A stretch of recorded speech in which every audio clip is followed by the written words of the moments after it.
O pasado sábado, os veciños da rúa Almirante Fontán, en Vilaxoán, alertáronse ao escoitar como unha veciña pedía socorro ante os insultos e ameazas da súa parella.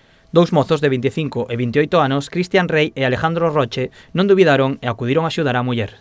Había ruidos y golpes fuertes sobre una puerta y decidí bajar en pijama y me puse desde enfrente de mi casa y justo el balcón de arriba se miraba todo abierto y una mujer pidiendo socorro, que quiere entrar, solo decía repetidamente esas cosas. Y yo miré para arriba y la señora la estaba pasando realmente mal, y se estaba escuchando muchos golpes. Preocupados polo que estaba a ocorrer, Alejandro insultou ao home para que non golpease a muller e Cristian axudouna a escapar e poñela seguro noutro edificio. Y nada, decidí, tanto que llegaba la policía, que llegó muy tarde, en 30 minutos podía hacer cualquier cosa con esa mujer, y nada, me pedía socorro, y yo decidí insultarle, increparle y decirle, si eres tan hombre, baja, házmelo a mí, y él se puso desde la ventana a increparme. En ese momento fue cuando la mujer pudo escapar.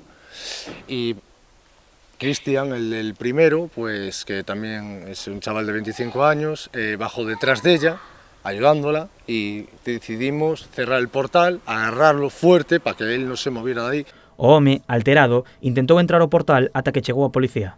Él intentó bajar, pero golpeaba el cristal del portal, pero nosotros no lo dejábamos salir en ningún momento, ¿sabes? Que hasta que llegara la policía y que diera sus explicaciones. Llegó la policía, lo reducieron y ainda así dentro del coche de la policía, ainda daba cabezazos contra el cristal, estaba muy borracho, y no sé si drogado o no, eso ya no lo sé. Os veciños mostrábanse sorprendidos ante o ocorrido porque, segundo din, eran unha parella normal.